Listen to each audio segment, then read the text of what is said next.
and they took out a number of the mutineers, and they were executed by their fellow mutineers by order of the officers. I tell you this just to indicate that the American Revolution was not a simple affair of all of us against all of them, and not everybody thought that they would benefit from the revolution. And sure, it was a benefit to be freed from England, but in proportion to population, 2.5 million people die, right?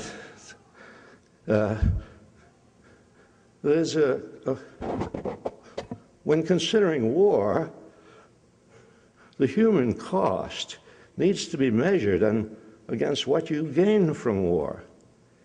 And on both sides of that ledger, problems arise because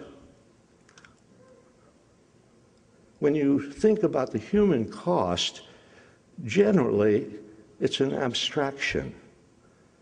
Oh, so many people died. It's a number. You give it a number. World War II, 400,000 died. Civil War, 600,000. The World War II, 50 million people died in World War II. Yeah. But it becomes, what does that mean in human terms? So the tendency is, on that side of the ledger, if you really want to have an accurate assessment of weighing the cost against the benefits, you have to look at that cost not as an abstraction, not as a statistic, but you have to look at it in terms of every human being who died, and every human being who lost a limb, and every human being who came out blind, and every human being who came out mentally damaged. You have to put all of that together when you are assessing that side of the ledger, the cost of the war, before you ask the question, well, was it worth it? Was it a just war? Was, you know, yeah, you have to get that side of the ledger right.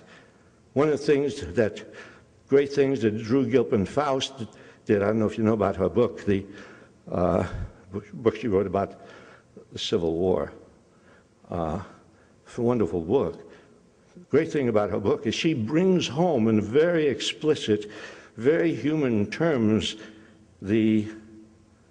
what happens to human beings in that war. The Civil War was an ugly, brutal war of amputation after amputation after amputation done out in the field without anesthetics, you know.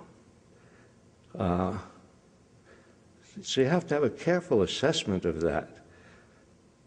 And then on the other side, okay, this is the cost. You have to, now you know the real cost, the real human cost. And on the side of gain, you have to ask the question I asked about the Revolutionary War. Who gained and who didn't? And what were the class divisions? And what did this class gain and what did that class gain? I'm looking to see if this guy is following me. If you see somebody creeping up behind me, let me know.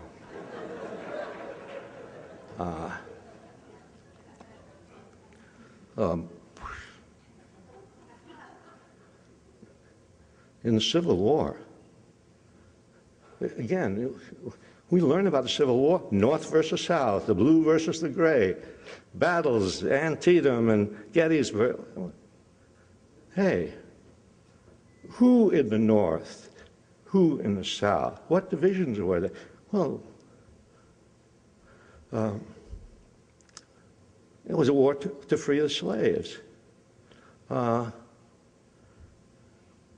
also there was a class element to it in that poor white people were conscripted into a war which didn't have much meaning for them, and where they were being drafted and where the rich could get out of the draft by paying $300. And so there were riots. Probably a lot of you have heard about the draft riots that took place in New York and other cities during the Civil War. Yeah. There was class conflict in the North. There were some people in the North who got rich during the war. There were fortunes made. J.P. Morgan made a fortune during the Civil War. And that's what wars do. They make some people very rich. And the poor go to fight in the war. Okay, I agree. I mustn't ignore the positive side. And I'm going to come back to that about, emancipation, freeing the slaves. That's no small matter. That's a big thing on that side of the ledger. But let's say one more thing about class conflict in the Confederacy. There was class conflict in the Confederacy. Most whites were not slave owners. Maybe 1 out of 6 whites was a slave owner. Whites were not slave owners. Whites were poor jokers fighting in this war for what? And dying at a much higher rate than the soldiers of the North. I mean, the Confederate losses were greater proportionately than the losses in the North. And as the mayhem went on, as the bloodshed magnified, their families back home were starving because the plantation owners were growing cotton instead of food.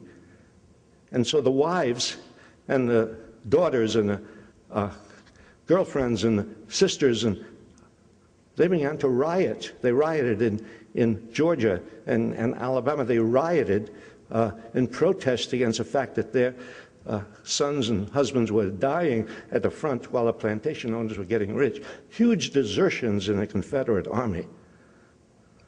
This class thing had to be examined.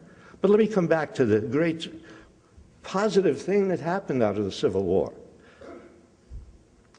The emancipation of the slaves. Except that it was not totally an emancipation. Yes, in a certain sense it was, in another sense it wasn't.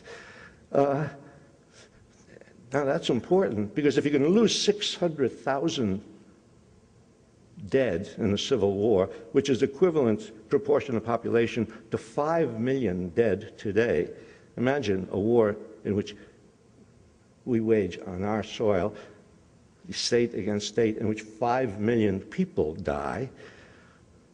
Well, maybe it's worth it if you really the result is to free 4 million black people, bring them into freedom. Well, they weren't exactly brought into freedom. They were brought into semi-slavery. They were betrayed by the politicians and the financiers of the North. They were given promises and promises. But sure, they were no longer technically slaves, but they were left without resources. They were really left at the mercy of the same plantation owners who had owned them as slaves, and now they were serfs. Now they were tenant farmers. Now they couldn't move from one place to another. They were hemmed in by all sorts of restrictions, and many of them were put in jail on false charges. They had vagrancy statutes were passed so that employers could pick up blacks off the street and force them to work, kind of slave labor. I say all this just to indicate that, well, that business of, well, it may have been okay for 600,000 people to die because we ended slavery. Not quite. It's possible that slavery could have been ended another way without 600,000 dead. That's something we don't think of. Just like we don't think of, could we have won independence from England without a bloody war? The thing about bloody wars, the thing about winning something with violence, is that is controlled from the top. It's not a people's war. Neither the Civil War nor the Revolution War, not a people's war. There are people at the top. They're the ones who gain the most, out of this situation. And so you have to ask the question, yes, could slavery have been ended another way? There are other countries in the Western Hemisphere that ended slavery without a bloody civil war. Still have a green light.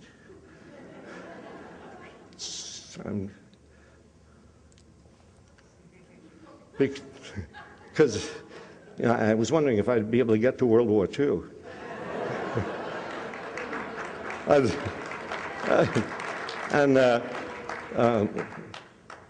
which I volunteer to be in.